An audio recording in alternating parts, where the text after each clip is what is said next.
Did Adam Smith really have an invisible hand? Did he own a bunch of pin factories? Or did he just like pins? Was he the guy who invented capitalism? These and other questions will be answered right after this.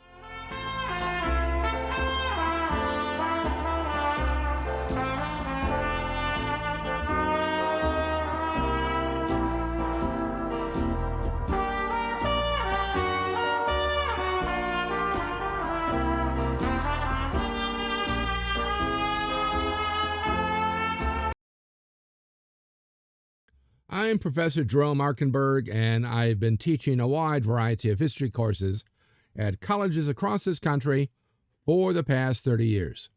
In this video, I'm going to tell you about Adam Smith and classical economic liberalism, the invisible hand of the marketplace, progress and the division of labor, the law of supply and demand, and, according to Adam Smith, the dangers of monopolies. Not the game. At the end, I'll have the wrap-up quote on this video, so be sure to stick around for that. But first, make sure to click like, share, and especially subscribe, and that little bell thingy, so I can continue to bring you more great videos just like this one.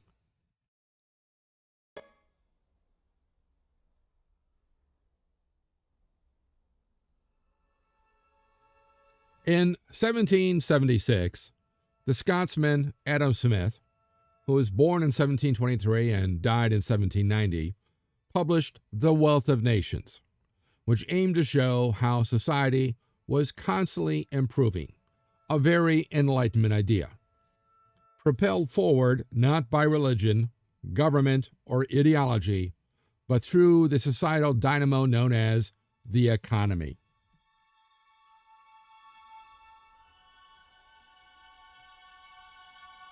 Smith, following the political theorist John Locke, held that the inherent competition of life, each person aiming to do the best for themselves in life, liberty, and property, makes the economy and life self-regulating. Hence, there is little need for government. For example, if trying to gain the best for yourself, you raise prices too much above cost, competitors will lower prices and force you to lower your prices just to stay in business. Of course, if you and your competitors combine in a cartel to set prices above cost, excess profits can be had. But even here, just one independent outside the cartel can break it by underselling, even for a short-term loss. Of course, in this, Adam Smith assumes people will constantly follow the law, even if the cartel would not be against the law, just against the law of supply and demand. So there's no sense that the cartel would simply keep prices low, force the independent out of business, use thugs or whatever. But in theory, without any of that, just one independent outside the cartel can break it by underselling, even if they have a short-term loss. So, this means the economy is completely self-regulating, working inexorably with no need for government interference or control, only what he calls the invisible hand of the marketplace, setting wages and prices to their natural levels. The visible hand of the marketplace thus being natural setting of prices. Now, according to Smith, what makes this progress possible for the economy is the division of labor. This is not an idea which he came up with on his own. He's simply on his tour. He toured various factories, manufactories, and businesses, and noted the difference between those who follow a division of labor and those who don't. And then he becomes the first, really, to describe it in writing and then have it published. So, according to this, what makes progress possible is the division of labor, which simplifies most toil and enables a greater number of goods to be produced by many in one day than one man working alone can produce. And for example, he had the pin factory, which apparently he had in fact observed on his own. As Smith puts it, quote, "One man draws out the wire, another straightens it, a third cuts it, a fourth points it, a fifth grinds it at the top for receiving the head. To make the head requires 2 or 3 distinct operations. To put it on is a peculiar business. To weighten the pins is another. It is even a trade by itself to put them into the paper. And the important business of making a pin is, in this manner, divided into about 18 distinct operations, which in some manufactories are all performed by distinct hands." Unquote. And as a result, because of this division of labor, 10 workers can produce 48,000 pins per day, whereas otherwise, in the old guild way, without this division of labor, these 10 workers could only produce 1 pin per day.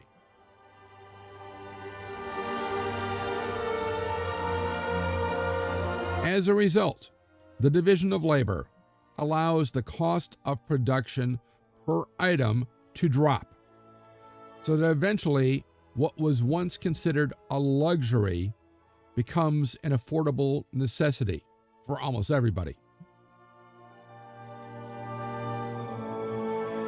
Further, self-interest, Smith said, ensures that any money earned above that required for the necessities of life will be put into some scheme to produce more money. In other words, it won't simply be hoarded. It won't be stuck in your mattress or in a hole out back. Even if you yourself are not going to put it back into a business, you'll put it into a bank, which will do that for you.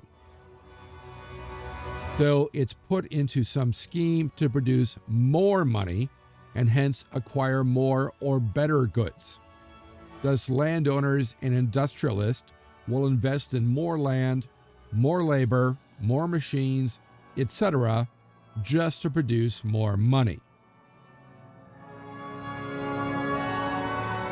While the market should eventually be saturated with as many goods as a given population will consume, Smith says demographic changes prevent this because, in the short term, when wages are high, those who aren't the normal breadwinners, and he is talking normally here about women, maybe children, those who are not breadwinners enter the labor market. And when wages fall, they leave it, allowing breadwinners to continue working. So, in the long term, high wages enable workers to have more children.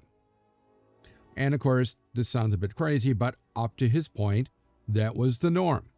In your typical pre-modern, pre-industrial society, it was the wealthy, even wealthy peasants and wealthy laborers, who had more children. It was the poor who, through a variety of methods, birth control and others, had fewer children because the poor could not afford many children to raise, whereas the wealthy could. So, he is basing his ideas on that age-old scheme, which will break down in the course of the Industrial Revolution. So, high wages enable workers to have more children, and with low wages, they have fewer children, keeping future generations of workers both stable and constant, not growing. And overall, typical pre-modern society, that actually was the norm. If it did grow, it grew slowly, the population. So society begins to progress, to move forward, as the self-regulating market sees to it that the goods demanded are produced in the right quantities at the right prices, producing wealth, which begins to accumulate and is then reinvested, leading to more production and more division of labor, leading to higher wages as employers compete for the finite number of workers to man the new factories. Only monopoly via private cartels or public utilities is the great enemy of progress, since monopoly screws up the cycle of investment and production, meaning that all impediments to the free functioning of the self-regulating market must be prohibited, which is, according to Smith, the one and only reason any state, any government should ever involve itself in the economy. Otherwise, stay the heck out.